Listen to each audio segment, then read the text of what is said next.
one of the reasons for getting you on the telephone this evening is to chat about the Derby, which I'm sure brings back some wonderful memories from last summer at Nottingham. Brilliant, Darryl. There's no doubt about it. It was a thrill of a lifetime. To win a Derby is a huge event for any trainer's career, you know what I mean, in their lifetime even. But to win it for Brian and Kathleen Murphy, who have been with us and family friends since the kids were small.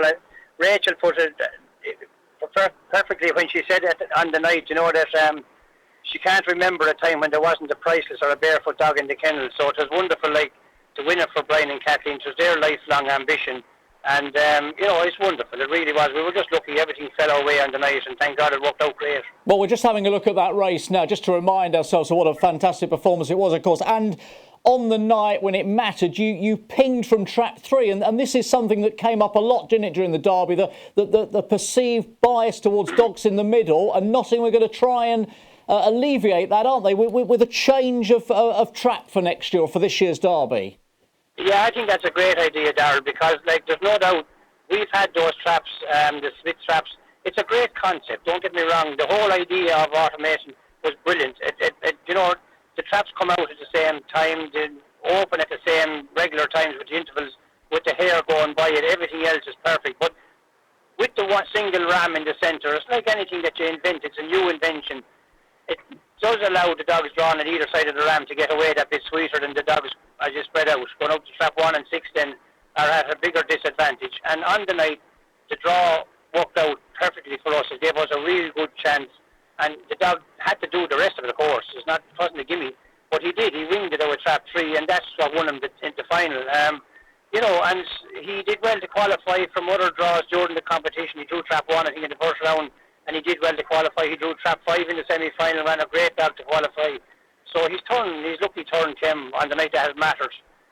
But those traps do have a bias. We've had them for years in Shelburne and over here, and thank God, we just kept at it and that, and eventually the powers that be gave us a different type of traps. And the traps that we have now are an exceptional set of traps. And actually, would you believe, Darryl, to go back to the old system, really, that the old traps close down.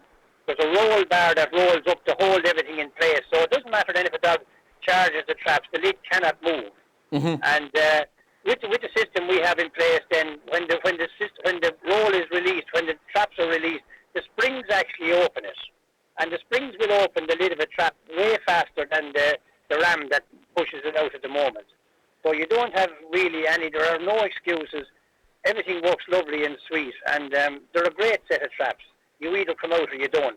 And that's great because it puts the focus on the dogs, not on the traps. And with those single ram traps, if a dog in trap 5 charges or 6, the lid will give an inch. It will give an inch. You know what I mean? And that's enough to make the rest of the dogs want to go. If they see any sort of movement at all, they're trained to the minute and they want to get out.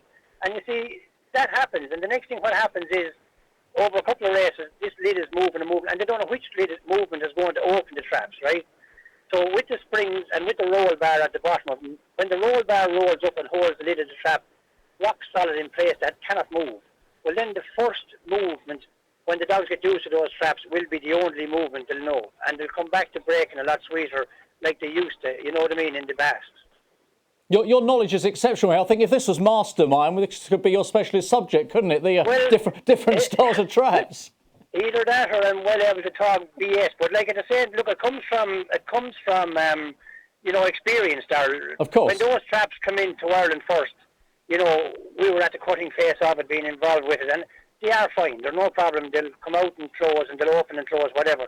But there is one ram holding them in the centre. It's not strong enough to hold the extremes, and that's trap 1 or trap 6. If a dog charges them, they will give and they will move. And we've had it for years here, and eventually, as I said, the powers that be relented, and we got this newer trap in, and it's a brilliant job. There are no issues. But what it is actually, it's a return to what the older generations put in originally, that when they closed the traps, you remember the roll bar at the bottom closed up, and the springs opened. When they released the catch, the springs pulled up the lid quicker than... And they're still in use in some tracks in the UK. It's not rocket science. It's just that, it's an upgrade on what we had over here. If they follow the traps that are in Shelburne Park, well, there will be no issue with the traps. All the focus will be on the dogs that are taking part. Yeah, we just want fairness for all, and this seems as though that will produce that. Paul, tell me about the team. Obviously, Priceless Blake's going to be, I guess, at the top of your list of likely runners in the Derby. Who else might be there? JT Taylor, I guess, is another one? JT Taylor will be there. The thing about those dogs, Darryl, they're only barely gone 3 years old. Blake was 3 in October. Taylor was 3 in September. So, and we've kept them. Taylor, the Blake dog, he was second in the international after the English Derby, and he went to the quarterfinals of the Ledger. Now, cold weather in this time of the year doesn't really suit him, but anyway, we left it at that with a view to the English Derby being early, that we'd have him nice and fresh for it. And the same with JT Taylor.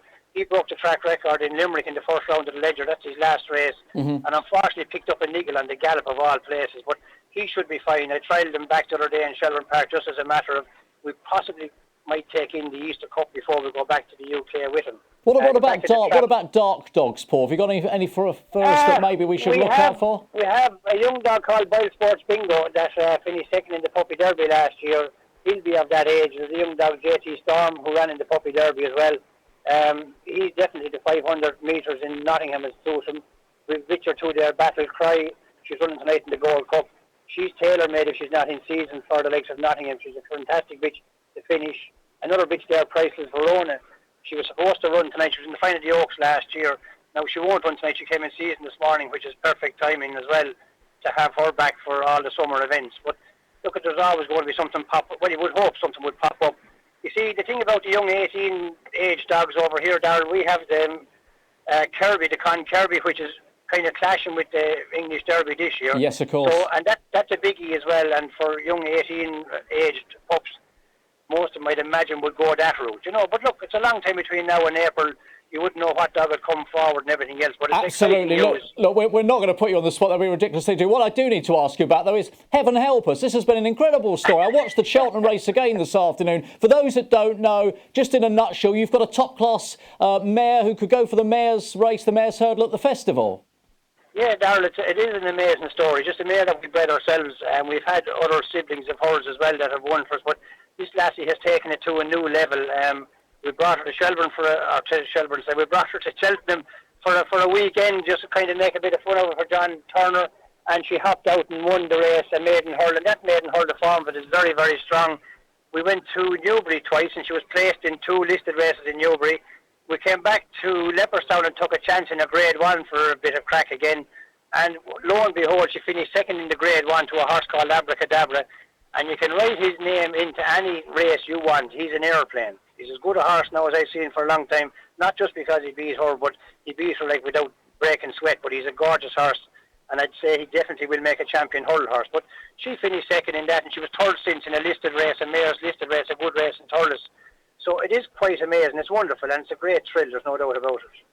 Listen, it's an absolutely fantastic story, and it's great to get the sort of greyhound racing link into horse racing. So you're doing the sport proud by doing that. I mentioned at the top you're on your way to Shelbourne tonight for the best Car Parks Gold Cup. Just give us one of yours that you think might do okay in that event.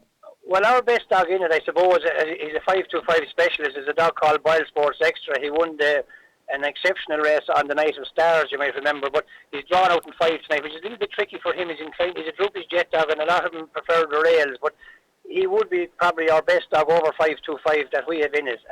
It's a real good competition again. Run Happy is in it. Pat Buckley's good dog. He was third in the Derby, so Pat Guilfoyle has a couple of really fancy, good 525 dogs in it. Grangeview 10 would be one definitely to keep on the right side of. So brilliant. Any of those 3, Run Happy, Boyle Sports Extra, or Grangeview 10, they're fair dogs over 525. If they leave a box, it takes a very good dog to beat any of the 3 of them. Paul, listen, thank you so much for your time. It's great to chat with you, and I get the sense already that you are just so looking forward to the Greyhound Derby over here again in just a few months' time, isn't it?